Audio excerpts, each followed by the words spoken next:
Player 2 has joined the game.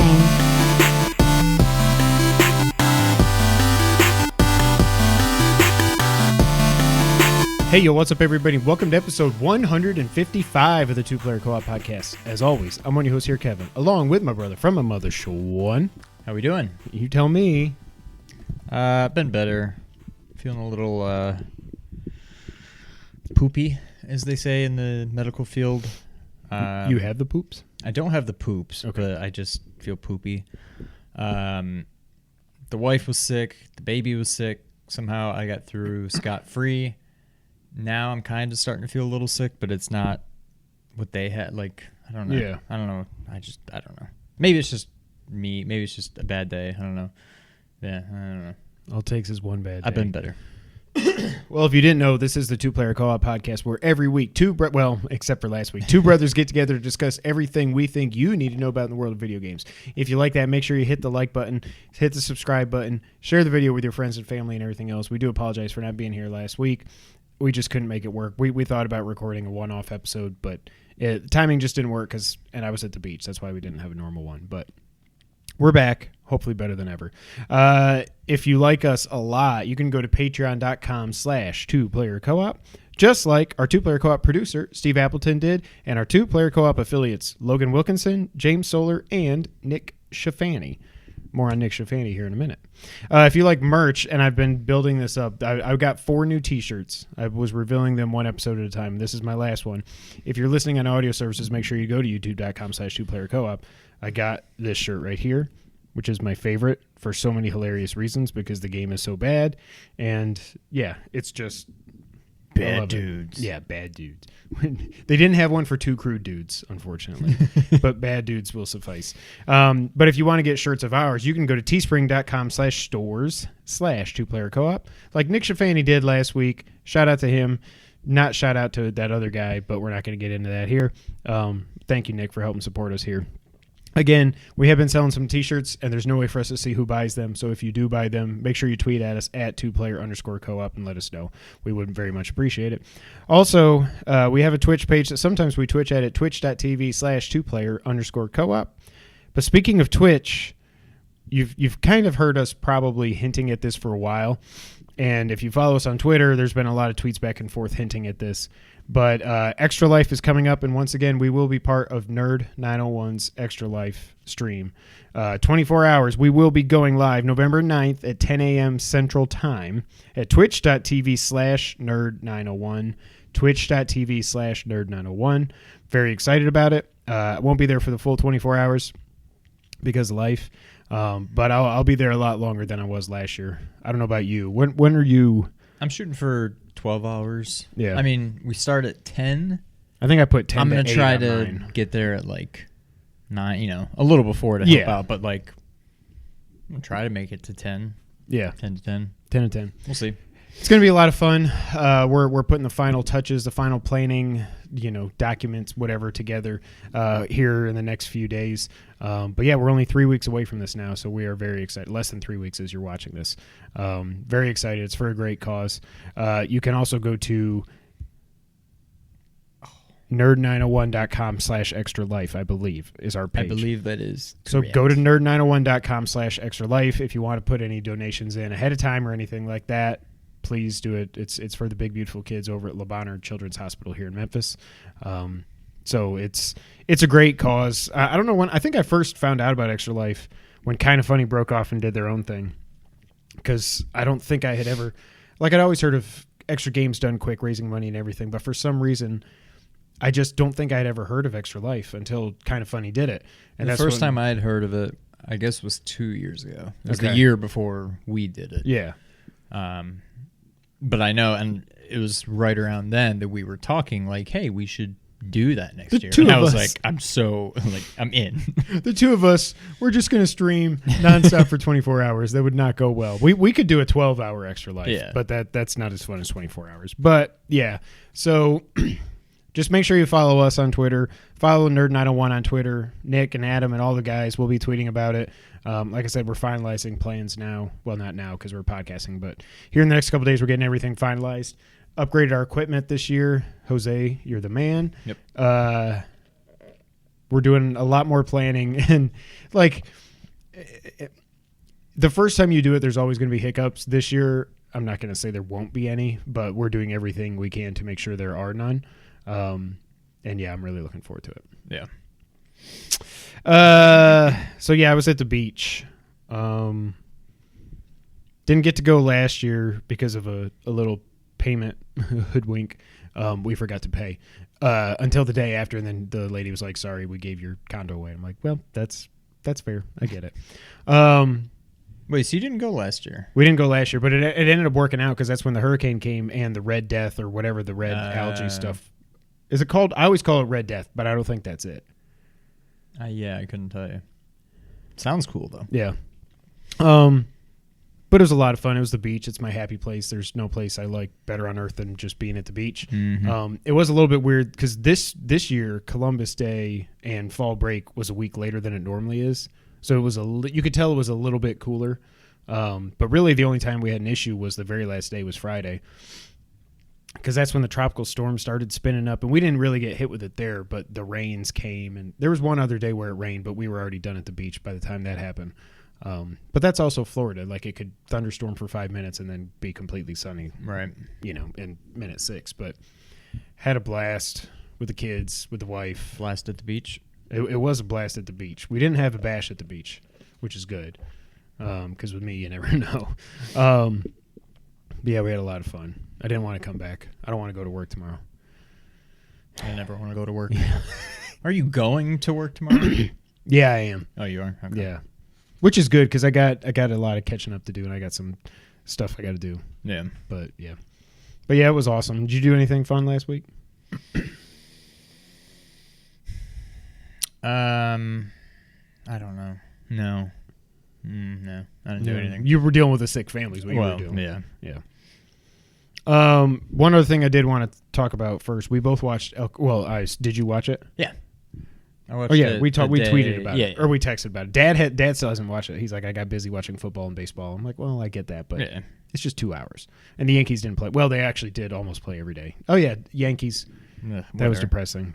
I stayed up for all of it. I didn't. I wish I wouldn't have, but they got my hopes up when we tied it in the 9th. And then they bring in Chapman. I was like, and then they put up the graphic how I was telling Dad this, he hadn't given up any runs in the postseason. I was like, oh, okay. Well, that's it. Yep, 4 appearances, 2 saves, no runs given up. This is going to go well. And sure enough, instead of throwing 100 miles an hour, he just decides to start throwing crappy sliders. And I knew the second I heard it hit Altuve's bat, I was like, I just put my head in my hands, and you could hear the crowd. I'm like, and then Joe Buck's like, and the Astros are going. I'm like, But great season nonetheless. The Astros own us. Go Nationals. I'm probably not going to watch it because I don't care. But go Nationals. Yes. But yeah, El Camino was awesome. If for some reason you're not familiar with El Camino, this was the follow-up movie to Breaking Bad that we never knew we needed. It's at I checked on Rotten Tomatoes. It's like a 93. Really? Yeah, but I've seen some divisive, I should say, opinions on the Twitter webs about it. Some people are like, it's just why did this even happen? I didn't think that at all. I thought Aaron Paul. We won't get into any spoilers, but Aaron Paul was freaking awesome. The best he's ever been. I mean, it sucks because he can never he is Jesse Pinkman. And he cannot be anything else. And good for him. I mean, it's a heck of a role, but it also kind of sucks. Yeah, for him. But it felt like Breaking Bad. It felt like Better Call Saul. There was just enough callbacks and flashbacks and cool things that happened and action that I didn't see coming. That was awesome. Yeah, the Wild West. Yes. Yeah. And then the thing after that in the hotel. In the hotel. Knock, knock. Oh, God. Yeah. Lost my mind a few times in this. And I watched it while I was home Friday because Mom had jury duty and everything, or pre-jury duty. And I was like, I know I got to pack, but I'm just going to walk around. Eliza's, watching TV and playing with her toys. I'm just going to walk around. I watched it on my iPhone, which kind of sucked. I think I'm going to go back and watch it on the big that's screen. The only place you've watched it? Oh, yeah. Yeah. But I had my headphones in, and I was just like, I just can't not watch this. I can watch it while I pack and do laundry and feed the baby, Eliza and all this other stuff. So, yeah, but I loved it, even on my little iPhone screen. I thought it was very good. The bar was obviously set very, very high. I'd give it, Breaking Bad is a easy 10 out of 10. Yeah. This was like a 9 out of 10. Like, it was good. I still think I would have rather it been like a mini series. Like, give us 8 episodes, spread. A lot happened in 2 hours. Yeah. Like, they could have spread that out a little bit. But it was good. I mean, it, like you said, it felt like Breaking Bad. All the acting was phenomenal. Everybody played their parts perfectly.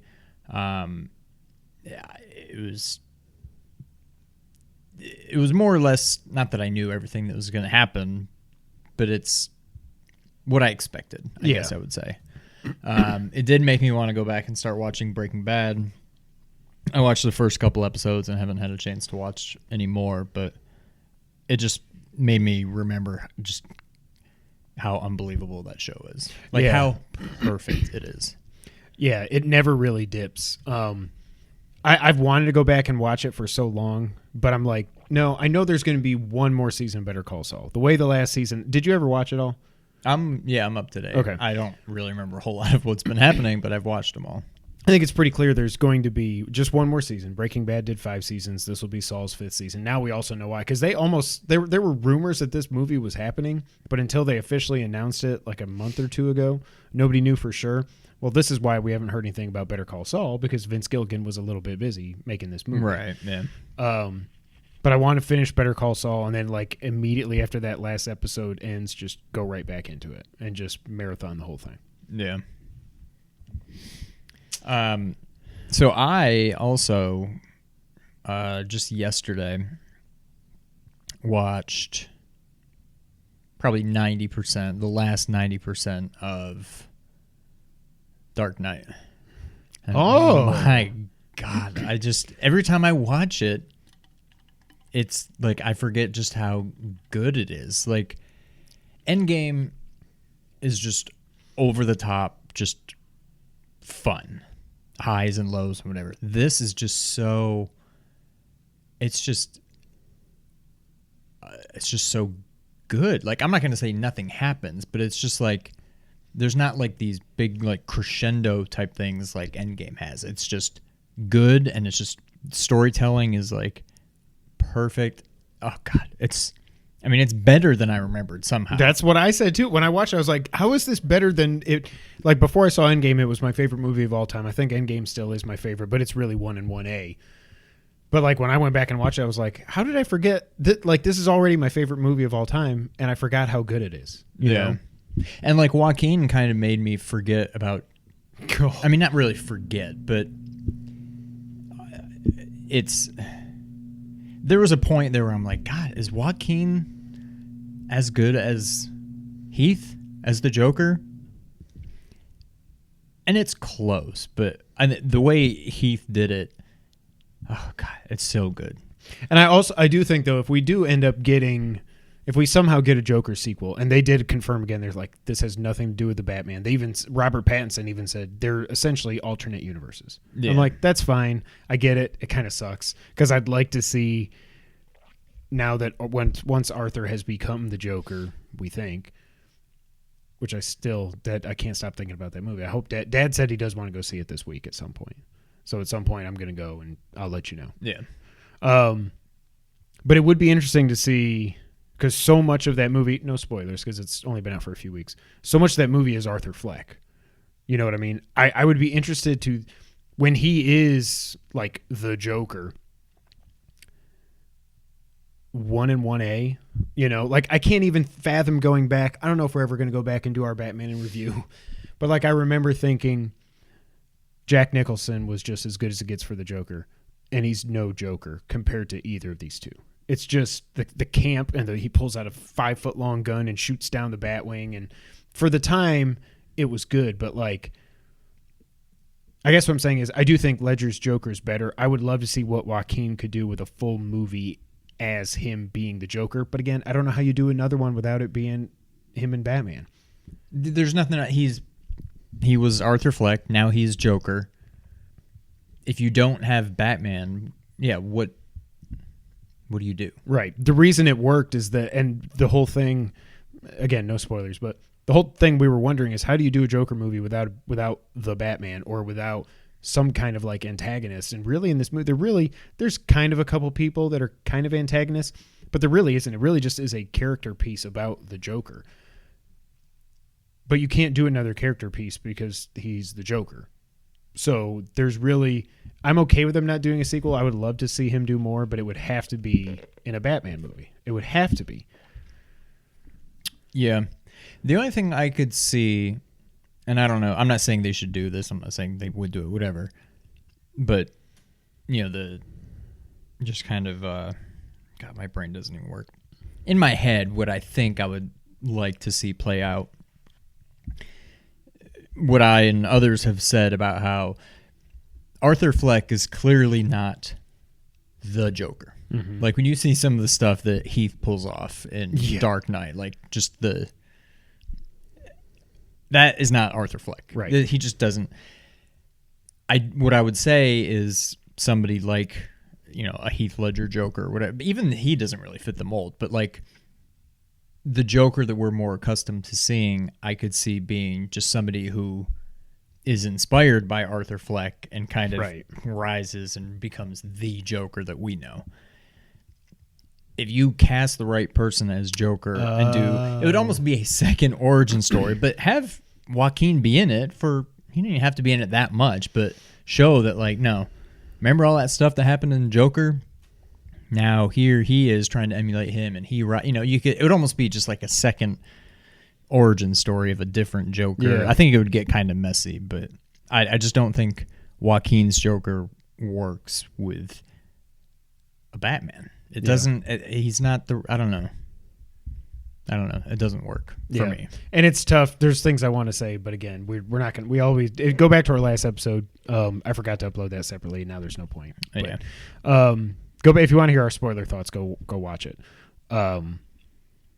It passed Justice League and Man of Steel in box office. I saw that. Now, is it a better movie? Yes. And I love Man of Steel, but it's a better movie than Man of Steel. So it doesn't surprise me, but still it does surprise me just seeing that. Like, I mean, Justice League made 639, 659, something like that. Man of Steel just made 550 or 560, something like that. But just seeing that in writing the Joker past Justice League and a Superman movie is just crazy to me. No, what is it at right now? 737 worldwide. 249 domestic. So it beat both of them domestic and worldwide. So what is the number one DC movie? Is it Batman Superman? But I mean DCEU? Yeah. No, Aquaman made a bill. Oh, that's right. And then Batman Superman was like 888 or 878, something like that, I forget. And then Dark Knight and Dark Knight Rises were both right at 1.1 billion. I think Rises made a couple 100,000 more or something. Like it was really close. Yeah.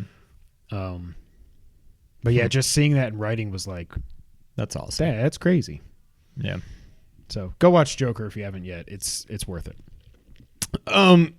Gosh, sorry.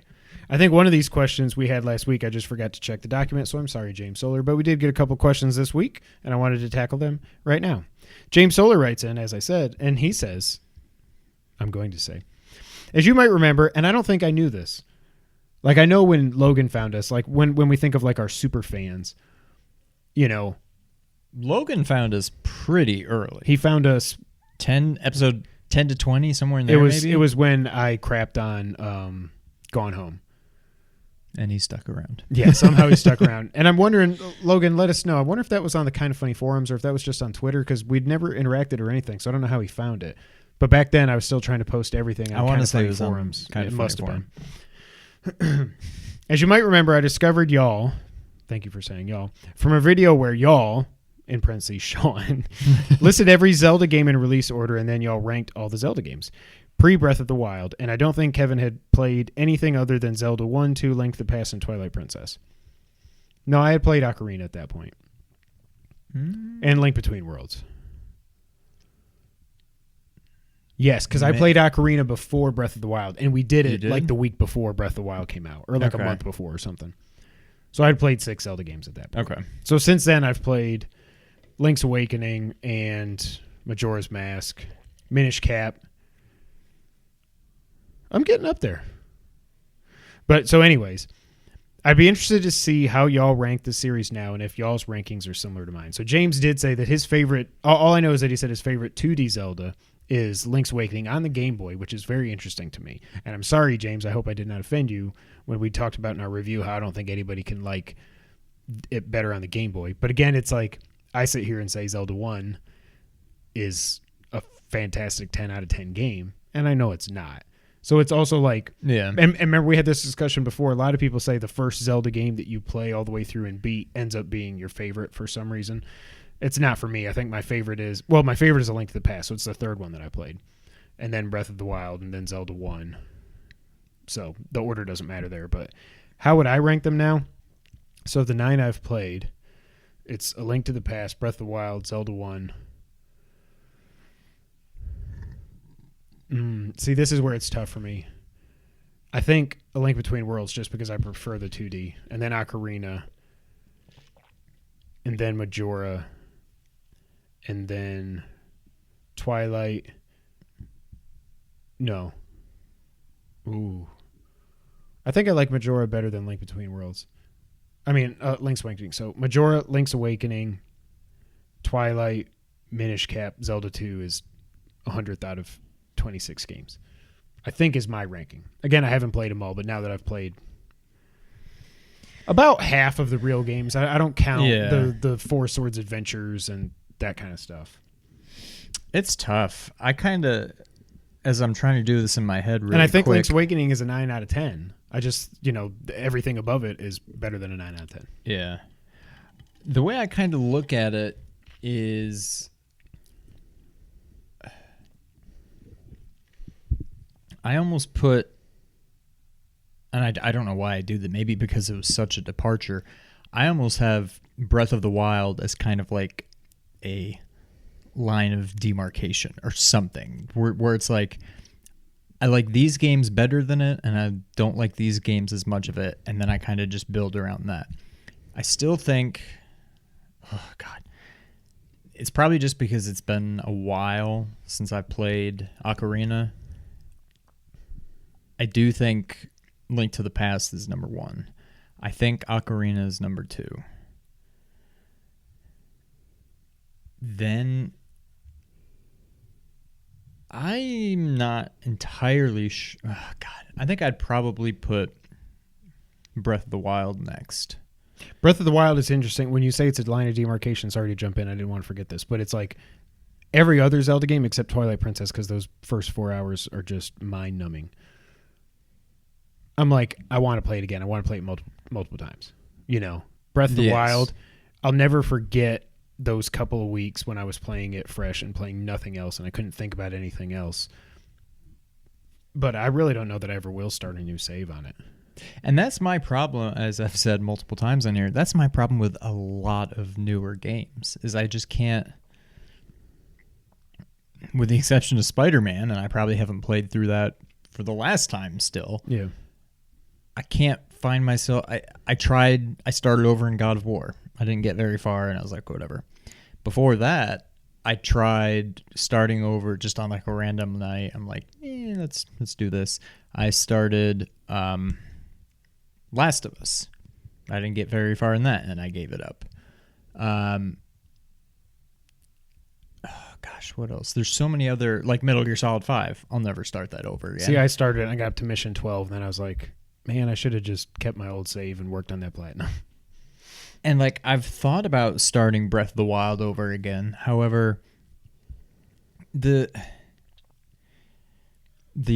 dungeons, whatever you want, whatever, I don't even know what. Divine Beasts. Yeah, the Divine Beasts.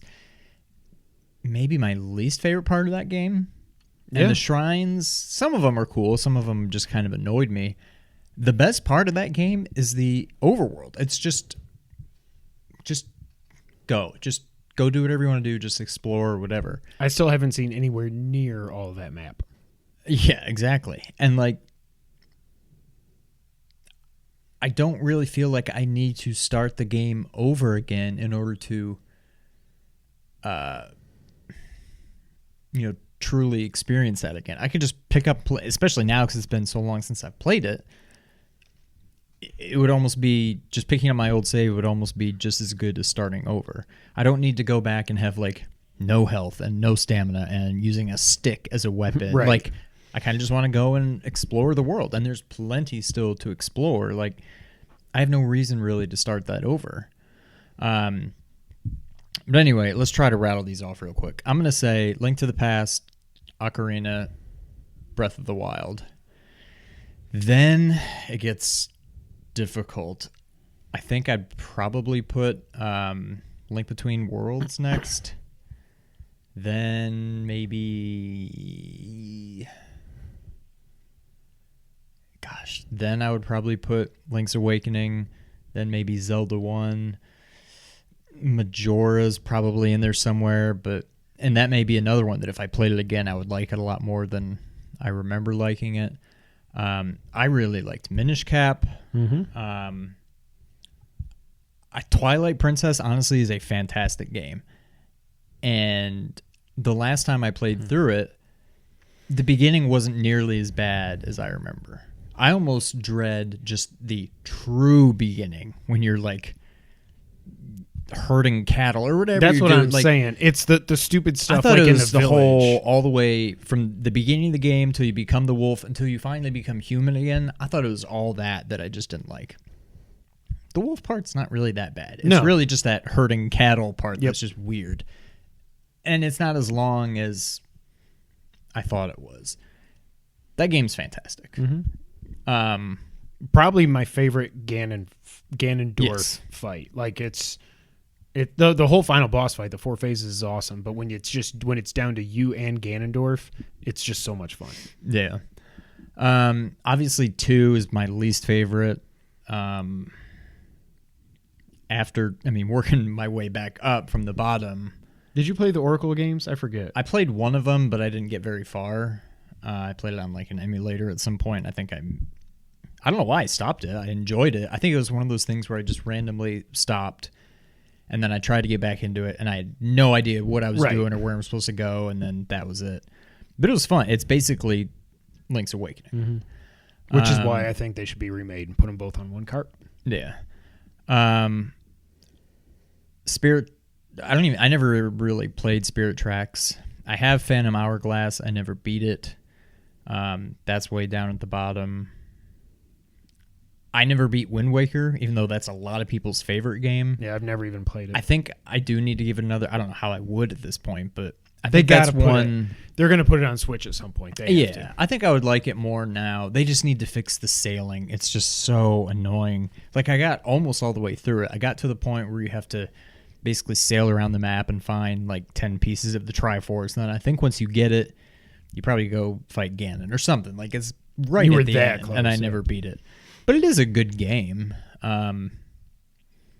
Minish Cap is great. Minish Cap is another game they should remake. Yeah. That game is a fantastic game, and it's really only hurt by just the platform. Like, when I went back and played it, it doesn't look good on the Pi. It doesn't really look that good. I mean, at the time, it looked great on the Game Boy Advance, but like, I don't know if it's just my Game Boy Advance or if Game Boy Advance just doesn't look as good as I remember, but everything just looks so washed out. It was just... Yeah. To me, I think that game needs to be remade. I think the effects that they did, some of like the scaling things and stuff with some of the bosses was really cool. But the actual, like, the sprites and stuff, you could tell it wasn't Nintendo. Right. You could tell, you couldn't tell it was Capcom, but you could tell it was not a core. But I still love the game. The only thing that sucked is apparently the emulator that I played it on. I don't know if you remember this, but I got to the final dungeon. And it just like when you go through this door every time, it crashes. And I looked it up, and it's like, oh, it's because you played it on this emulator. Because when you use a Raspberry Pi, depending on the system, there's different emulators you can choose. And whatever I had read was the best one to use just doesn't work all the way with... Minish Cap. So I got to the final dungeon, and I would go through this door, and it would crash every time. And I'm like, well, so I just looked up the final boss fight. I was like, well, that looks like it would have been fun. That sucks. But I loved that game. Yeah. So I don't know. I hope we answered your question somewhere in there, James Solar. I would say my top 5 are Link to the Past, Ocarina, Breath of the Wild, Link Between Worlds, and then Link's Awakening. After that, it gets cloudy. Zelda 2 and The touchscreen. Phantom Hourglass are way at the bottom. I'm sure Spirit Tracks would be also if I even played it. So, yeah. Thank you, James. You also have one more question for us. It's a very short one. Did you all ever play the Frozen Wilds, the Horizon Zero Dawn DLC? I finished it this week and really liked it. I'd recommend it, and it wasn't too difficult to get back into the swing of the game. So I played it, but I never beat it. And I think it's because, well, I don't really remember. Because it came out, the Zelda DLC came out like a month later. I think it's because it came out like a week or something before Thanksgiving. And then I don't know what happened. Maybe I got the SNES Classic at the same time, and then I started playing that. No, I think that was in September. It was whenever you were out of town. Oh, yeah, it was when you went to Oktoberfest, I think. 2 years ago? Yeah. Yeah. So I don't know why I didn't get through it. I was able to pick it up, but that was only a few months after I had played it. I got back in the swing of things. It was absolutely beautiful. I like the new enemies, some of the fire enemies and stuff that are in the Frozen Wilds. That is a game I do want to go back and play again. Speaking of what Sean was saying earlier, I think it's one of those things, especially my hope is that somehow we get Horizon 1 Dawn as a launch game for PS5, because it's 3.5 years after it came out, but it feels like that maybe that's too soon. I don't know. And I also don't want them to rush it. I want them to make the game that they want to make, because clearly that story is going to continue with the way it ends on a cliffhanger. But I want to go back and play it again. But no, I never beat the Frozen Wilds. Did you? I never played it. Never played it. I don't know. I really enjoyed Horizon Zero Dawn. My biggest issue with it was trying to play it kind of in parallel with Zelda, and just trying to go back and forth between the two. It just didn't work. It was impossible. Yeah. And at this point, I'm probably never going to play it. That's another one that I enjoyed, but I'll never start over in. Yeah. I don't know. Hopefully in Horizon 2 Dawn or 1 Dawn or Horizon Dusk, whatever it's called, you'll be able to climb. Because that was one thing that was tough. Playing it after Zelda was going up mountains and going boing, boing, boing, boing, boing, to try to just not have to stay on the path. But, yeah. Thank you, James Solar. You're the best. Sean, were you able to play anything this past week? 2 weeks? I played a lot of Mario Maker. I made a couple levels. Kevin's tweet, not me, to you last night scared the hell out of me. Do you want to give me just a tease of what it is? Is it a speed run? It's a speed run. Okay. It's designed to where you have to do it. It's relatively short. Okay. But you have to do it 3 times. So you go through it the first time and you're small. So you can get into this gap that you couldn't if you were big. You go through the pipe, you get a mushroom, takes you back to the beginning. Now you got to do it again. Now that you have the mushroom, you can, I think it's just a damage thing. You have to jump through the saw so you get hit, but now you can get into this other pipe. Now, once you go through that pipe, you get a mushroom and a shellnet. So now you can take two hits without dying. So then when now you have to do it one more time. Now you there's a different place you can go through and you beat it. Now, each one of those runs, it's a 60-second speed run. So each one is only 20 seconds. It's relatively short. There's a couple tricky jumps. I mean, not tricky, but like even when I was doing it, there'd be times where, because part of it, there's a turtle that you jump on. And it's Mario World. So if you jump on the left side of the turtle, the turtle comes out to the right, and you have to use that to bounce on again. So if you jump a little bit too far and you land on the right side of the turtle, he goes left, and then there's nothing for you to jump on after. Oh, you have to jump on him out of his shell. So there's like a tricky part like that. But okay. I tell you where to jump, and typically if you jump where you're supposed to, everything kind of lines up, and it's not too bad. There's coins. There's like markers, okay. Yeah. So there's that one. The other one is the one that I made. It's my 3D World speedrun that I did some cool stuff with pipes. all pipes. I don't know which one's easier. I think that one's easier, but he was saying, and I know what he was talking about because I had some issues when I was trying to do the clear, or just as I was testing it, as I was making it. I guess I can tell you. There's parts where you have to grab a crate, throw it into the clear pipe, and then keep doing the speed run. That way, then it comes out of the clear pipe here, and you got to pick it up and do something else with it. And there'd be times where the crate just despawns. Yeah. And so I don't know, if your timing is somewhat off, it gets too far off the screen, and then it doesn't come back or something. So there's some issues with that, but it's one of those things where, as the creator, I don't think either of them are that bad. But I made it, I know what was intended, so I'll have you at least try both of them. But I don't know if you'll beat them. I think you could. Hopefully it'll be less painful than the last one was. And then besides that, I started playing Oceanhorn 2. Oh, that's what I was hoping you were going to say. Sweet. On your iPad? So it's too early for me to say that I'm disappointed. And I'm not disappointed. But so far, I like 1 better. And it just doesn't seem like... Now, I'm not very far, and I may come around, but it seems like it's so similar in gameplay style to 1 that the new 3D instead of top-down kind of thing doesn't really add anything to it. It's like they changed the camera but left the gameplay more or less the same, it kind of seems like. Do you have the grapple gun thing yet? Do you start with that? Whatever that thing is that he's got that shoots or something? You've got a gun. Oh, it's just a gun. Yeah. Okay. And you get you start with a gun that just shoots I don't know, ammo, regular ammo. And then you get one that can shoot fires. You can burn stuff. And I'm guessing you'll probably get an ice one. And it's the equivalent of Link's bow and arrow, basically, is how to think of it. Like I had told you, there's no Z targeting or anything that I can find. Now, this is the first time I've used, the DualShock 4 on an iPad, but... Was it super easy to sync it up and everything? Oh, yeah. Okay. I'm sure I could look it up online, but there's no, button mapping. There's no... They tell you certain things, how to do it. But, as far as I know, there's no Z targeting. And there's enemies that fly. And so it's kind of tough to, hit them. I don't know. It's good. It's definitely good. But at this point, I thought it was going to be a slam dunk that how could this not be better than 1? Yeah. And I don't know that it's going to be. It's good. But I don't know. We'll see. There's a lot left to go, so. Did you play anything more on Apple Arcade? I've played some random games here and there.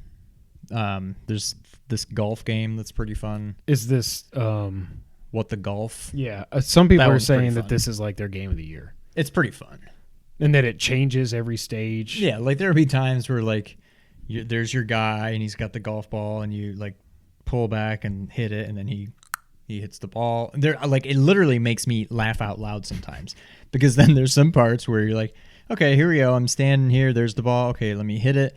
And when you let go, instead of him hitting the ball, your guy just goes flying and tumble. It's got dummy physics and stuff. So he just tumble. It's just, and you're not expecting it. You see him there and he's winding up and then you let go and he just, and then he goes flying. It's just stupid stuff like that, but it's a lot of fun.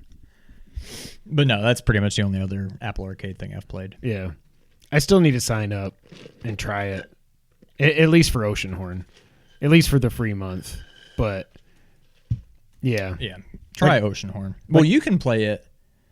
I've got the 4K Apple TV, so this is the biggest screen I can play it on. So yeah, that might be that's what would draw me to it. It's funny. I looked it up on Metacritic. There's only 1 review for it. It's weird. I don't know if it's just because there's so many games on Apple Arcade that people outlets don't even know what to review. It's more just they're reviewing Apple Arcade in and of itself. Yeah. But I thought that was odd that it didn't have any it had no score. It just had 1 review, and I don't even remember what it was. It was 75 or an 80 or something. So it was a decent score. But yeah. The only thing I really played, again, I played the beach game. And I started playing Super Mario. Oh, again, did you see IGN put out their top 100 games list? No. So they redid it just this actually, I think it was just yesterday they put it out. Number one game of all time, it used to be Mario 3, now it's Mario World. And when I was reading through at the top, like what they used to, one of the big things that they used to weight how good a game is was its impact. And they said, for this new list, we're not going to talk about impact or importance or anything like that. It's just what are, in our opinion, the 100 best video games ever made. That's how it should be. Yeah. They had Fortnite at like 74 or something. I was like, I get it. But then when you read it, it's like from Jared Petty, and he's talking about Final Fantasy Tactics. So I don't know if number 74 is supposed to be Final Fantasy Tactics or Fortnite, but all the words and the little bullet points, they did 3 bullet points for every game. They were all about tactics. So I was like, are we talking about tactics or are we talking about Fortnite? I wonder. I need to go back and see if they fixed that. But I was like, this doesn't make any sense. Number 1 was Mario World. Number 2, Link to the Past. They had Super Metroid. That's why I say Super Nintendo is the best system ever. They had Super Metroid 4. Symphony of the Night was like 11 or 10 or something. I don't think I'd put it above Symphony. I know it's one outlet's opinion, but 3 of the top 4 games of all time from one system 20 years ago. I mean, almost 20 years ago. Like, okay, so I've still got it pulled up here. So 12 was Symphony of the Night. I'll just do the top 12, I guess. 11, Grand Theft Auto 5. Yep. 10, Mario 64. Okay. 9, Red Dead 1. Red Dead 2 was like in the 40s or 50s. Red Dead Redemption, I should say. Okay. Not Revolver. Red Dead 2 was 40 or somewhere in the 40s or 50s. Final Fantasy 7, I think, was 97. I still don't see why that game gets... And they had it ranked low in the first list, too. Metal Gear Solid 3 was the top-ranked Metal Gear. I think it was 21, something like that. Number 8, Half-Life 2. Okay. Number 7, Tetris. Now, see, that I disagree with. It's tough. That's the whole impact thing. Yeah. If you're not talking impact, it's the best puzzle game ever made, but like, is it better than Half-Life 2? No. Right, exactly. I mean, or Symphony of the Night or Grand Theft Auto? Yeah. No, it's just not. Number 6, Mario 3. It used to be their number 1. It dropped to 6. Number 5, Breath of the Wild. I think it's too high. That's a little high. And then 4, Super Metroid. 3, Portal 2. I've completely missed out. I've never played games. Portal. 2, Link to the Past. 1, Mario World. Super Mario 1 was 14. Street Fighter 2 was 15. Chrono Trigger was 18. Yeah, Metal Gear Solid 3 was 21. Half-Life 1 was 22. So where's Ocarina? It was like in the 40s or something. I'm going to try. Bloodborne was 34. Metal Gear Solid 1 was 30. God of War 2018 was 29. Witcher 3 was 28. It beat God of War by 1. I don't like that. Final Fantasy 6 was 37. Resident Evil 1 was the highest Resident Evil game they had rated. Above 4. Wait, no, I got that wrong. No, Resident Evil 4 was 32. Sorry, I got that wrong. Resident Evil, but it sounds like they're just going against what they say. To me, that's impact. You could put 1 pretty high like that if you're talking impact and whatever, but like just how good the game is, no. Now I got to find Ocarina. This is going to drive me nuts. Oh, 25. That's way too low. Pretty low. Minecraft was 24. I don't like that. That's stupid. Halo 23. So, I mean, I could go. I'm not going to go through the whole list. I kind of. You almost did. I kind of want to. But no, so all I did really when I was gone, we brought the Switch. Boys played it in the car a little bit. I showed you that picture. Noah likes Link's Awakening. Nick played it too. I definitely had to coach them because they're like, how the hell do I get past this raccoon? I was like, I know. You got to talk to everybody and figure it out. And even then, I think there is something or a phone booth or something that tells you something about a mushroom. Or if you stumble upon the witch, she says, I need the mushroom, and then I can make you something and whatever. But really what I played was, Mario World. And I really like SNES on the Switch. It seems like the games look better, and I don't just mean 16-bit versus 8-bit, but they look better than the NES games do. Like they were emulated better than the NES. I don't know what it is. It's like the NES games. Like I played Mario 1 a little bit also just because. Like it looks better or looks more like vibrant, true to the original, or like it looks. I think the games on SNES Online or whatever they call it look just like the games do on the SNES Classic, which I think they look perfect. Okay. On the NES Classic, I think the games look amazing. They don't look as good on NES Online. It's like they're just like the colors are they're not as bright or vibrant, or they're just washed out, or Well, something I noticed doesn't that look with right. NES more than anything between. Well, really, what it is it's Mario 1. Between NES Mario 1 and Mario Maker Mario 1. Oh yeah. And emulated Mario 1. They all look different. Sometimes like the World 1-1 and any level that looks like that, the sky almost looks purple sometimes. Yeah. Sometimes it looks like a bright blue. And I'm like, I don't even remember what it looked like back in the day, but like that game more than anything else seems to always look different based on, you know, how it's being emulated or whatever. And that was the one game that they really pointed out, like when the Wii U came out, and I don't remember if they had the eShop at the beginning, or the Virtual Console. But when the Virtual Console came out, people looked at like Mario 1 and compared it to Mario 1 on the Wii, which is a 480i or 480p, whatever system it was. And it looked better. Like the Virtual Console games were emulated much better on the Wii than they were the Wii U. And the Wii U is an HD console. So what's happening here? Yeah. So I don't know. But that was the one game they always pointed out. It's always Mario 1. Right. I don't know why. But I had a lot of fun. I mean, I wasn't there to play video games, but when it was rainy, or you know, one day Jess went to the outlets and I just stayed with the kids because it was a rainy day. And I had a blast. I love that game so much. I got to... When did I Now, stop? have you ever more or less 100%ed that game? No. That should be your goal. It Do all the should. Star World stuff. And I've thought about a topic for either an exclusive or a one-off at the end of the year or something, is what our gaming resolutions are for 2020. Because that's one of those I would kind of like to do.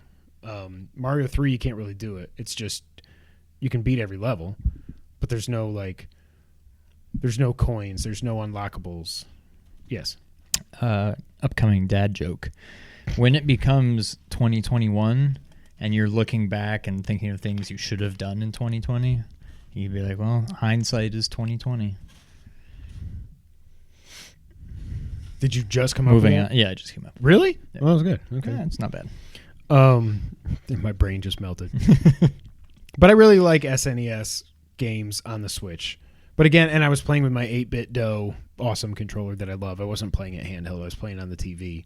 And it makes such a big difference being able to take those stupid button prompts off the screen. It just makes it look so much better than just like ZL and R does this. And blah, Now, blah, have blah. you... I haven't really looked into it much, but have you done anything with... this thing's so perfect.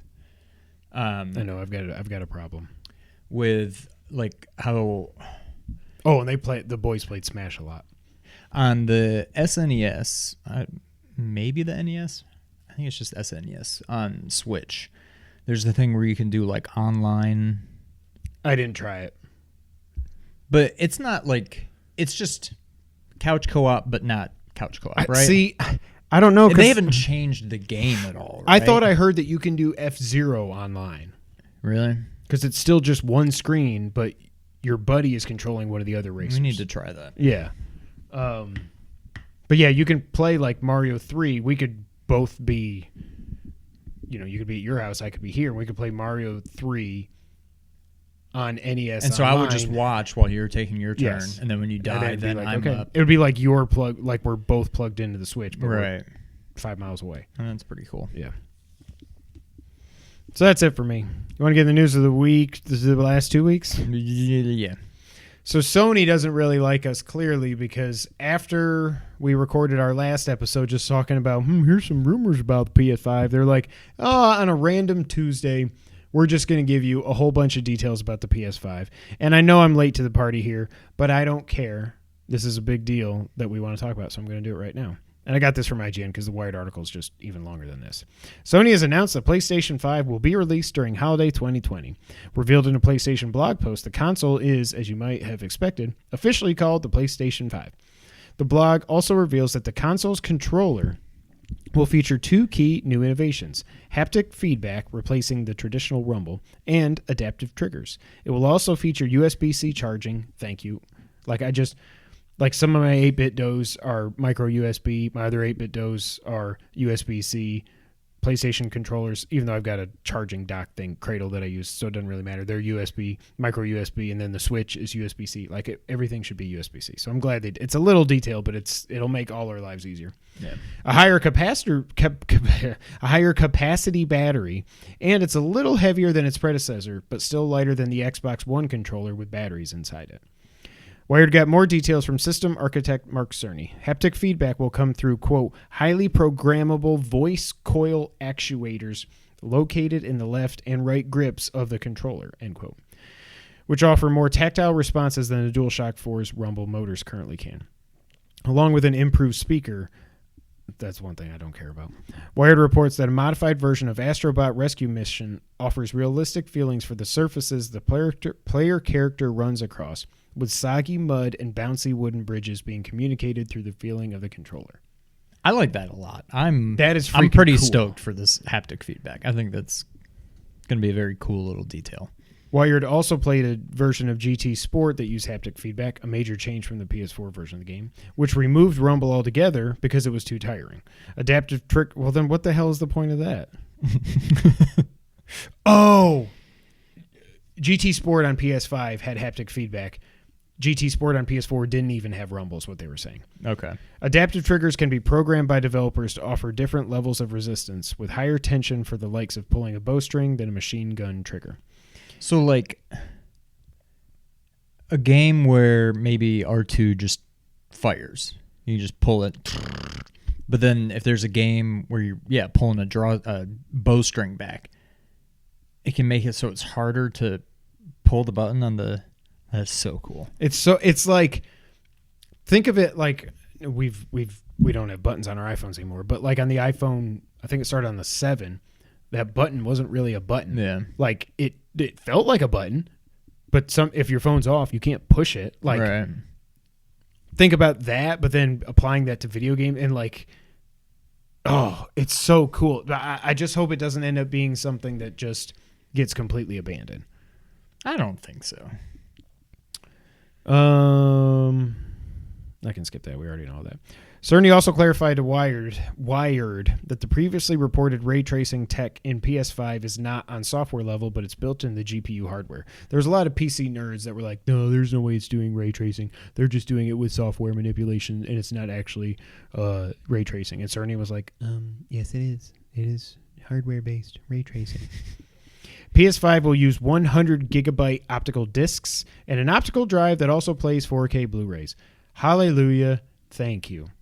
Game installations from discs is mandatory because of the difference in speed between the console's solid-state drive and the disk drive.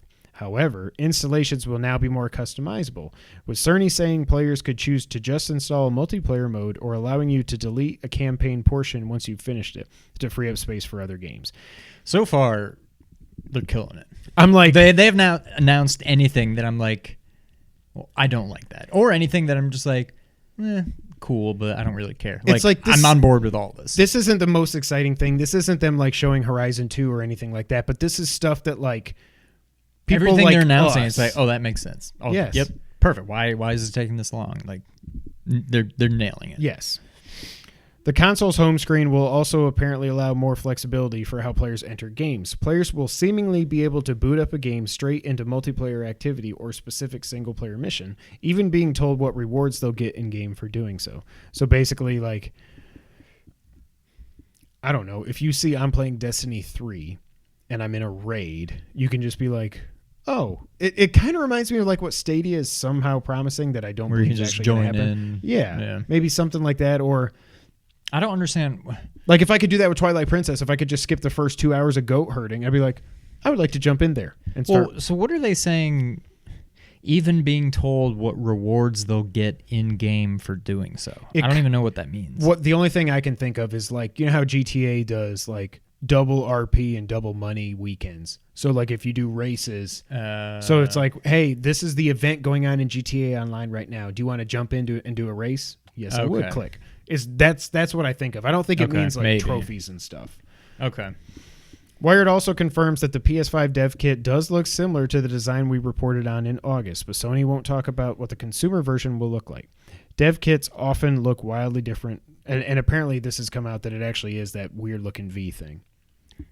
But again, it's a dev kit. Now that I see the actual one, like because before it was just more or it less was just a renderings. draw. Yeah. Yeah. I kind of dig it. I don't know. It's better than just a big black box. Like, well, and cool. also add some style to it. Like, I'm okay with it. You want something that looks cool, and also if all those vents keep it from sounding like a jet engine, like when they were playing Fortnite on PS4 a little bit, I was like, I'm like, okay, and I'm like, oh crap, are the doors not open? No, the doors are open to the cabinet thing, and it's still that loud. Like, anything to make it quieter is a very good thing. And then this next paragraph. Sorry, you just got to bear with me. Marco Thrush of Blue Point Games explains that the console is getting back to the instant loading of old cartridge games. First, again, another thing awesome. We've talked about loading before. And reconfirms that his studio is working on a, quote, big new game after the studio's remake of Shadow of the Colossus. So it's Metal Gear Solid 3, obviously. I don't think it is. You know what I really do think it is? All kidding aside, I really think they're remaking Metal Gear. Because now, remember a year ago or something, they talked after Shadow of the Colossus. But that's not came even out, I mean, but now when there was a quote that came out after Shadow of the Colossus remake came out, where they're like, "We've started work on our next game, and it's an even bigger reimagining or something like that than Shadow of the Colossus was." Well, Shadow of the Colossus wasn't a reimagining at all. But it was, but they did remake it, like yeah, from the ground up. Well, yeah, better. I guess better. The controls still weren't good, but I think.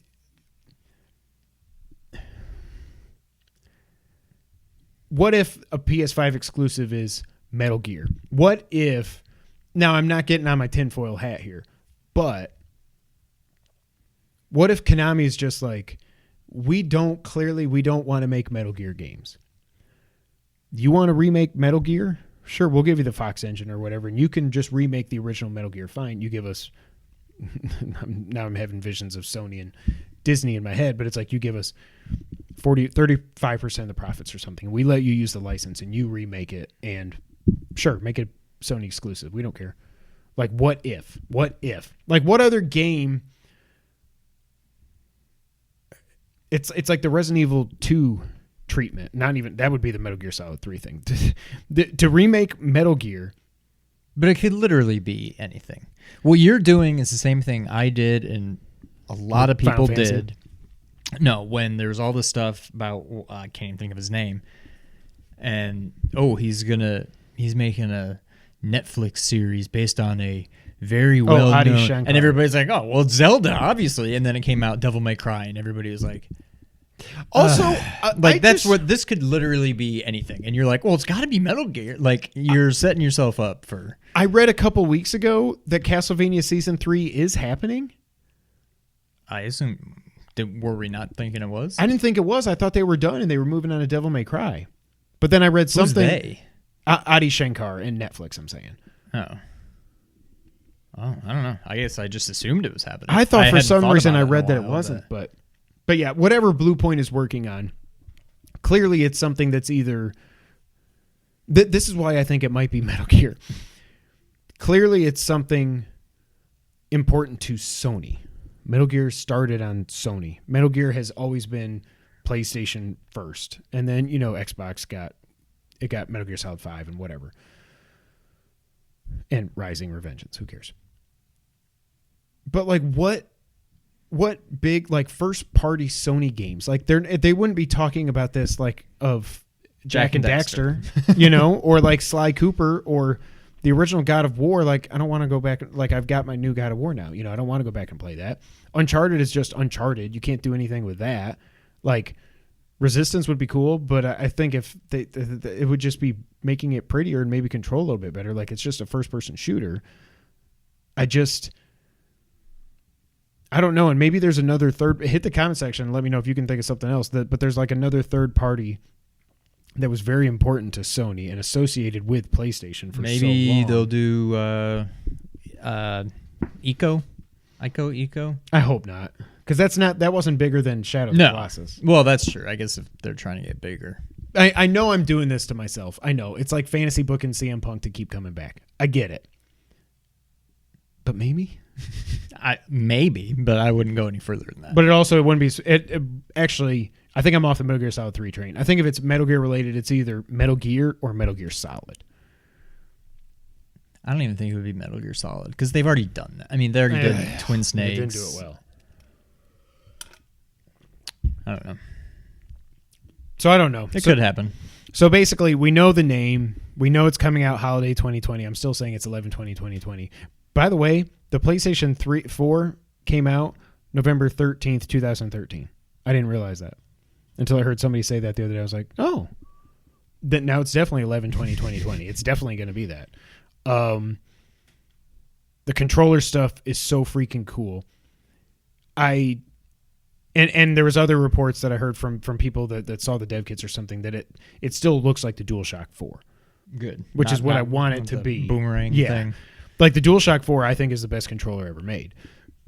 They've still got the thumbsticks together, not offset, which I prefer. I'm assuming it must still have a trackpad, at least some kind of it, or another button or something that serves as a trackpad if it's going to be... Oh, but that was one thing that kind of concerned me.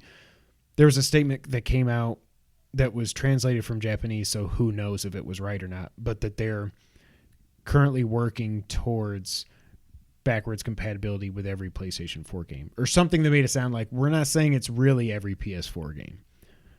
That would suck. But again, it's a Japanese translation. There was no English first, statement about it, so who knows? But so we know the controller stuff is cool. I don't know. It's again, this isn't all the most exciting stuff in the world, but it's awesome. I love the installation of games. Like, I think I might end up getting Modern Warfare at this point. I just really want to play that single player game. I may wait to see. I think the reviews don't drop until Thursday, so I may wait until then. But like, if I get Call of Duty Modern Warfare and it's like 105 gig install or something, but without the multiplayer, it would just be 50. Okay. And then what if, as I'm going through the campaign, what if there's like 20 missions, and by the time I get to 8, I'm like, well, what if I don't need missions 1 through 7 anymore? Just delete that off my hard drive. Like, that's so freaking cool. But the one thing I do think this means is I do think we're not going to get any bigger than a 1 terabyte hard drive. I think they're saying this kind of stuff so that when it's like, oh, it's only a 1 terabyte. Well, yeah, but you only install what you want, and you can take out parts of the games, and you don't have to do multiplayer. It's hilarious now that we are to the point where a terabyte is like, that's it. Like, I mean, I get it, but 100 gig discs. Like, is Final Fantasy VII Part 2 going to come on 2 discs too, and it's going to be 200 gigs or something? I don't know. But what do you think about all that? I know we're a week late, but I love it, honestly. It takes me back to, God, what was it, 3 years ago? I guess just 3 years ago when we were around this, I mean, a little more than 3 years ago, but when we were leading up to the Switch. Actually, I just saw my time hop. I think today was the anniversary of them calling it the Switch for the first time, whatever. But like, other than like the release of a new Zelda game, like a new Zelda game, not a remake. And with the Switch, we got both simultaneously. We got a new system and a new Zelda game. Like, I was just over the moon. Yeah. Other than maybe like the release of a new Zelda game, there's nothing better than like a new system that you care about, not Stadia or whatever. But like, I hope it's a steady, like, I don't want them to, at like PSX or something, just be like, and here's the PS5. Like, just do it gradually. I don't want to just give us little tidbits like this every so often. I'll be set. But I love everything they've announced so far. Yeah, and also, like, it's cool when you're doing all this stuff leading up to it, and it does seem like there's not going to be a PSX this year. And when they revealed the PS4, when they showed the... Did they show the box in February? I can't remember. Or no, they didn't show the box until E3, I think. No, they showed the box in February. Who cares? They did their big like reveal event in February. So a lot of people were thinking PS5 was going to get officially unveiled in February. They're not gonna crap on The Last of Us Part 2. No. So I'm thinking maybe April. we do a PSX, but maybe it's March or April, and then you get the full blowout at E3 because there's no way they're skipping E3 again when they got a console launching that year. There's no way. There's no way. It made sense this year. They didn't have anything coming out. I still can't believe Death Stranding has gone gold, and I'll be playing it here in a couple weeks. I guess we didn't get review codes. Oh, I never even. So I couldn't do it from. So stupid. Because it was blocked. It's blocked at work, and so I was trying to do it from my phone. And the phone where you can like write your message, it just shows you like one line. I'm like, I'm not going to write out a whole email when I can only see like 5 words at a time. I'm like, I'll do it when I get home, and then I forgot. I'll try it tomorrow. But people do have Death Stranding, and the fact that they're getting it this early makes me think that game's pretty big. But anyways, I think maybe March or April, and then blow it out in June. I just think they have to go to E3 next year. I don't think there's any way they skip it. They have to, or they'll just do Nintendo. They'll do their own thing. Yeah. Around that time, but yeah, I'm so hyped. Everything I've heard, and I do think it's going to be $500, which sucks, but I'm going to start saving up now, and it'll be okay. We also got some patents were found for what could be the PSVR2. A seemingly uninteresting patent recently granted to Sony may reveal some feature of the hotly rumored new PSVR2. Let's Go Digital first spotted a patent for the data processing device. Now, the patent itself isn't directly detailing a new version of PSVR, but some of the diagrams used to illustrate the patent reveal PSVR features we've never seen before. Crucially, 4 images in the patent show a headset design similar to the first PSVR. Notably, though, other images in the patent showcases an entirely different design. It's what's actually interested... my eyes went ahead. You ever do that when you're reading and you jump ahead and then you're like, yeah. If you're just reading in your head, it doesn't matter. But if you're reading out loud, you sound like an idiot. It's what's actually on the headset we're interested in, cameras. Mounted to the front of the device are 2 cameras. Another is placed on the head ring at the back. There's also an image of a motion controller that also sports a camera. In the patent, there's also reference to a camera attached to a console, much like with the current PSVR setup on PS4. The mention of cameras both on headsets and the console leaves Sony's intentions for PSVR2 unclear. It may be that the unannounced headset utilizes both sets of sensors for a unique mix of both inside out and outside in tracking. We don't know of any other headset that uses both methods. The Oculus Rift S and Oculus Quest both just use headset-mounted cameras, whilst the Valve Index uses external stations. Or it may... Or it may simply just be the company covering all its bases in this patent that PSVR2 will end up using one of these systems. The existence of the cameras on the controllers themselves is also a unique concept. We'd speculate this might serve to increase the accuracy of the tracking. The original PSVR struggles with 360-degree tracking. It doesn't do it. It's not that it struggles. It doesn't do it. Because once you're not looking at the camera, it's like... Duh! Right? Or can you do 360? It can, because it's got lights in the back, so it can tell when it's looking at the back of your head. Yeah, it can. There are definitely issues. Like, there would be times when I'm playing, what's the one? Moss. No, the other one. Astrobot. Where, like, I'll just gradually be playing, and, like, I won't move. I'm going to sit in my chair and just look this way and whatever. And then the longer I play, all of a sudden I find I'm, like, having to, like, turn one way or the other to still be facing forward in the game. It's like it just slowly like drifts, and before you know, I'm like facing sideways to still be like looking forward in the game, and it's like it drove me nuts. But I would say it does struggle. So we don't know. They've never even mentioned PSVR 2. They've said PSVR 1 will be compatible with the PS5.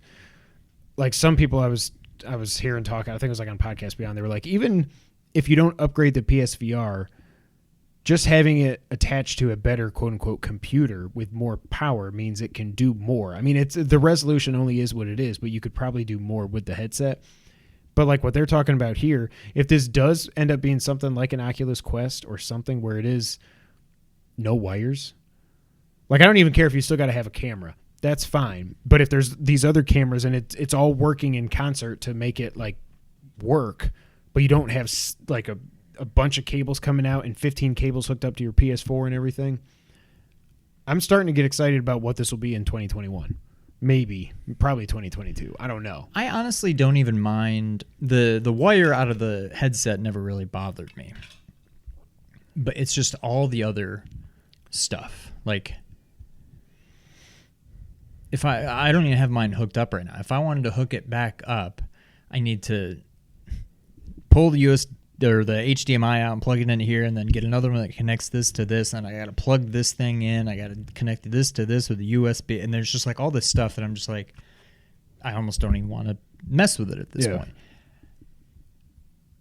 I would think the PS5, like you're starting this from scratch. If you know you're going to have VR be a thing, that needs to be built in. You should not need a separate box that needs its own separate power source. Like that should not be a thing. If you still need to connect a wire to your headset, that's fine. Like, I don't mind that. That's not a problem. The length of the cable for the camera needs to be longer. It is not long enough the way it is now. And I read you can buy like extensions for it. Like, it's just a a USB, and you can buy like a male-female thing. Yeah, like a little adapter to then attach like a long, but like they're like you can add a few feet to it, and any more than that, it just like doesn't work anymore. Like it loses too much or something. So there are definitely some things that need to be improved. But if VR is going to be a thing that you want to do, just make sure it's in there from the beginning. Do not have a separate box. I think that's ridiculous if they're still going to have that. If they somehow do that, then PSVR2 will be a flop. With everything that Oculus is doing now, and that the Vive has done from the beginning, and Valve's new headset and all this other stuff, they can't half-ass it. And I'm not saying they half-assed PSVR 1. I think they wanted to do VR, and the only way to actually get it to be somewhat decent was to have that extra processing box with all the wires and all that other crap. But you're building the PS5 knowing that you want VR to be a thing. It is the best. I mean, there's only like 4 million of them sold out of 100 million PS4s or whatever it is, but it's still the best selling consumer VR headset, period. Right. So they want it to be a thing, and I hope they do. I hope they make me want to get it. I mean, I liked the original one enough to where I would definitely want to get the next one, as long as they improve on it. If they don't really improve much on it, I'm probably out. But I like the original one enough to where I would gladly get the new one if they do it right. And really, it all comes down to the software. It comes down to the games, and what I hope, like I've said a million times on here, I think VR can be so much more than video games. I think it can be, if I ever start watching WWE again or something, like we've seen, they do like there's been some of the big pay-per-views where they put like a 360 camera at ringside. And you can't watch it live like that, but then you could go into the network and watch some kind of, I don't know. But like, or just like I've said, go to the pyramids, go to the Great Wall of China. I know you've been there, but like stuff walk around like Shadow Moses. Yes. Walk around Firewatch for the Shoshone for crying out loud. Oh, God. But, yeah. Also, Fortnite Chapter 2 launched this past week with a lot of changes. As much as I don't really care about this game, what they've done with this game is really cool. Like, they have supported this game like crazy. They're always doing the new seasons and the new battle pass, and everything changes. They keep people engaged. And then they just blew up the whole map. It got sucked into a black hole. And everybody was like, holy crap, is Fortnite gone? What's happening? Of course it's not gone. They came back with a brand new map with all new locations. I guess it had started leaking in the last few weeks or something. And not only that, they changed a bunch of stuff. Like now, if you die, you don't have to go back to the lobby and load out and then load back in and then do this. You can just click a button and say, okay, I want to go to another match. You keep your same loadout. You go, boom, keep going. The pickaxe has been changed. I don't care. You can now upgrade your weapons. I saw the boys doing this a little bit. Like it used to just be you'd have to either find a treasure chest or kill somebody that had a gold or a purple or whatever. I don't know what's good and what's bad to get a better weapon. But now you can you can drop down into tricky towers or whatever it's called, and you can get a shotgun, and then you can go to it's not like in The Last of Us, but it's kind of like a dumbed down version. You go to there's upgrade points around the map where you can go and you can use I don't know if it's your XP or whatever you use, you can upgrade your gun from a blue to a yellow or a yellow to a purple or however. Again, I don't know the rankings. Yeah. But that's cool. You can now hide in dumpsters and haystacks. So Metal Gear. You can carry around your downed teammates and enemies if you want to, which is funny. There's a bandage bazooka, which you can use to heal yourself. You can now go fishing. I heard the boys were going fishing earlier, and I was like, you could go fishing in this game? They're like, yeah, I caught a fish. I don't know. It's like, yeah, this guy says he caught a fish called a flopper, which gave him a health boost when he ate it. You can catch fish that give you shield powers. There's different achievements now. Battle stars have been replaced with XP. I don't even know what that means.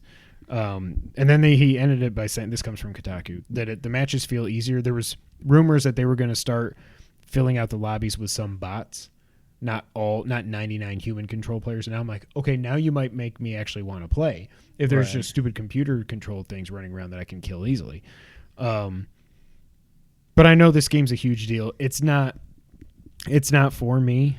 I know that, but I'm just glad that a game like this, that they're making literally billions of dollars on this game. They're clearly investing it back into the product, and they're keeping people hooked. Yeah. And this is what games as a service should be. You going to play Chapter 2? No. Okay. Nope. Google Stadia officially has a release date. It's coming out 11/19/19. See, everybody likes these kind of dates. It's weird there's still no full games list revealed. Like, they've talked about how, like, I think Destiny's going to be there from the beginning. They've mentioned Borderlands. They've mentioned Red Dead. But none of this is confirmed. Nobody even knows what games are going to be on this thing when it launches. Also, the Stadia controller is only going to work wirelessly with Chromecast at launch. So if you want to play Stadia on your browser or a Google Pixel or whatever, you can't use the controller. Like, the whole thing about these controllers is that they connect via Wi-Fi to the data center.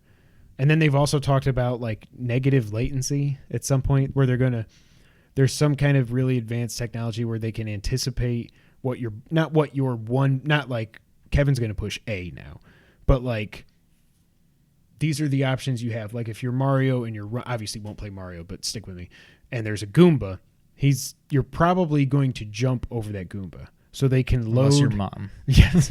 So they can, like, load the button press in there so that when you click it, they already knew it was an option. So it just reduces the latency to almost zero. I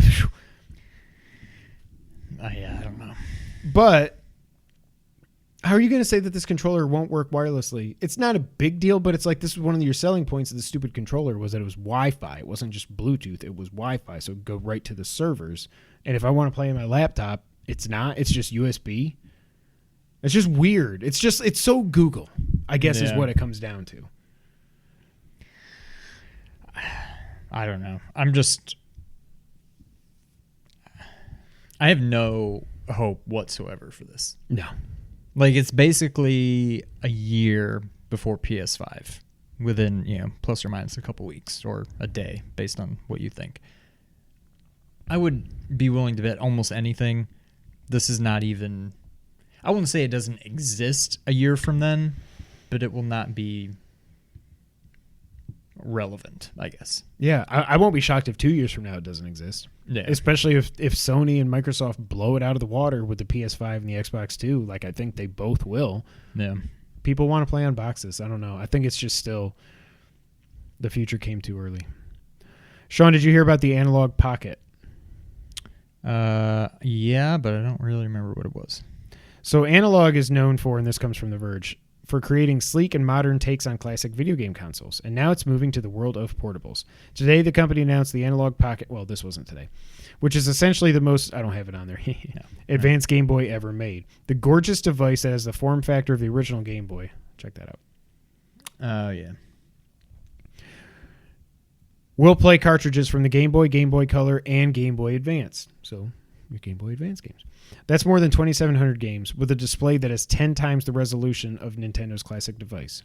We've wanted to do a tribute to portable gaming since the beginning, Analogue's Christopher Tabor tells The Verge? What? The Welge? I'm drinking water. The Pocket features a 3.5-inch 665 ppi LCD display with a 1600 by 1440 resolution and a built-in backlight. Well, yeah, no kidding, it better. It's powered by a rechargeable lithium-ion battery charged via USB-C, but also includes an SD card slot, 3.5mm headphone jack, and remappable buttons. That's one thing I don't like. going back to SNES Online, to NES Online, you can't map the buttons. Like, so if you're playing with a Pro Controller, you have to use B and A, even though it doesn't feel right for Nintendo. You want to use Y and B. You can't do it. There's even a built-in synthesizer called Nano Loop, which should come in handy given the Game Boy's history in the chiptune scene. Support for the device will also extend beyond Nintendo's line of handhelds. Analogue says it's creating adapters to the device so the device can also play titles from the Game Gear, even though Mom and Dad threw out all our games, Neo Geo Pocket Color, and more. There's no word yet on how much those will cost. Also, perhaps even more surprising, Analogue is also making a dock that connects directly to an HD TV, so you can play the original Link's Awakening on a big screen. The dock will be sold separately, again, no word on pricing, and will support Bluetooth controllers and wired USB ones. So Analogue has been doing these kind of systems for a while. Usually they cost around... Oh, and this will be launching for $200 next year. These things are expensive, but people that are super into retro games that look down on people like us that has Raspberry Pis. They get it, but they're like, but that's not the way these games are meant to be played. But it's also like you can't just take a Super Nintendo and hook it up to an HD TV without it looking like crap. Yeah. But these are HD. They basically rewire. They create their own Super Nintendos and Genesises and NESs to output HDMI to where there's no emulation. It's just you're playing the cart. Now you got to have the carts. That's the other difference. Yeah. But this is really cool. Like, it's not something for me because I don't have a bunch of old Game Boy Advance and Game Boy games lying around. I don't even know if Jess still has hers. I feel like she gave it to somebody. But it's a cool idea. It's a cool idea if, like you said, if you've got the cart still. I've got 3 or 4 Game Boy Advance games in like my underwear drawer somewhere. I'm trying to think of where I've seen them. I'm not going to pay $200 to play them, though. No. Especially when we have Raspberry Pi. Yeah. Which is perfectly legal because we own every game ever made. September NPD results were released. The best-selling game was NBA 2K20, beating out Borderlands 3. That kind of surprises me, but then again, it's NBA 2K20, so I guess it shouldn't surprise me. Number 3 is FIFA 20. Number 4, The Legend of Zelda, Link's Awakening. Number 5, Madden NFL 20. Number 6, Tom Clancy's Ghost Recon Breakpoint. Gears 5 came in at number 7, which is, I wonder how they even track that because so many people are just playing it on Game Pass, you know? Like, I don't even understand. Code Vein was number 8, NHL 20 was number 9, and Mario Kart 8 Deluxe for some reason was number 10. And now it's time for the wrap-up.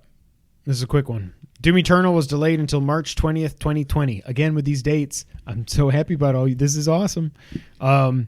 It sucks, but like, I wasn't going to play Doom anyways. It sucks for people that wanted to play it, but again, just get the game right. Yeah. You know, next year is crazy. We've got The Last of Us Part 2, Final Fantasy VII Remake, Watch Dogs Legion, this, Cyberpunk, Avengers. Who knows if that's going to be any good or not. It's just crazy. Yeah. Infinity Ward has come out and said there will be no loot boxes in Modern Warfare. They are doing a battle pass system for their online stuff, which is good. A lot of people hate loot boxes, so that's good. And Steam unveiled, or this was reported on, I can't remember, but they're doing this thing called Remote Play Together, which is like what we were just talking about on the NES Online and SNES Online. Yeah. So if you've got 2-player co-op, local co-op games that are on your PC, you'll be able to, and it's such like a duh idea. I just don't know why it hasn't been done before. I guess it kind of has with the Switch Online, but it's such a cool idea to be like, well, I want to play Streets of Rage 2 with Sean. Well, he's not here. Okay, just get online and you can play like you are. It seems like the most obvious thing ever. Yeah, but I'm glad they're doing it. It's really cool. And that's it for the wrap up. And I don't have any more Did You Knows. Boop. I'll populate it for the next meeting. But meeting. Already get ready to go back to work tomorrow. Tell I got work on the brain. That's it for episode 155. Thank you guys so much for being here. Like we said at the beginning, stay tuned for Extra Life with Nerd 901. Seriously, tune in on Saturday, November 9th, 10 a.m. Central Time. We're going to have a lot of fun. Twitch.tv/Nerd901. And it's going to be all over our Twitters, their Twitters, we're going to be all Twitter the Twitters. So obviously you can find us at nerd901.com. So go there where they're connecting nerds around the Mid-South and the multiverse. Also check out Ernie Blur Without Fear. I think he's over 38 now. 1,000, not 38. And he continues to do great work over there. Obviously, you can find us on Twitter. I'm at Kevin White 24. He's at Real Sean White. Together, we're at 2player_co-op. And if you want to support us, what? I feel like we always go opposite directions because I usually go this way. I know, and I usually and do this time I went that way. I know, and I was like, I'm going to went switch it up instead of going. I don't know why. Yeah. Oh, well. I knew something funny must have happened when you're like, wait, what? And like I said earlier, you can support us if you want at patreon.com/2playercoop. We do have our own Twitch page. It's twitch.tv/2player_co-op, which we do Twitch over there every once in a while. And again, if you're listening on audio services and you're still listening and you haven't done so already, please go to youtube.com/2playercoop, like, subscribe, and share the video with all your friends and family. If you like audio, and I know Sean does, I do. You can find us on Apple Podcasts, SoundCloud, Google, Spotify, Stitcher, and other audio services around the multiverse. I don't know why it still says globe there. I need to fix that. That's it. Oh, you skipped one. We have a Facebook page. I've been talking to Jess about like online marketing, and she sent us that podcast. I need to listen to it, but it's like about how to. I think we can do more. And this is inside baseball. No one's still listening. I think we can do more with. We could do something with Facebook, and more with. Because all we really use Twitty. Well, it's just like, here's the new podcast. Here's the new video. I think we can do more, but yeah, we're going to be rich someday. But yeah, we have a Facebook page. So go over there at facebook.com/2playercoop gaming. Thank you so much. Yeah. Sorry we weren't here last week. The beach was fun, but I'm glad to be back with my brother from my mother.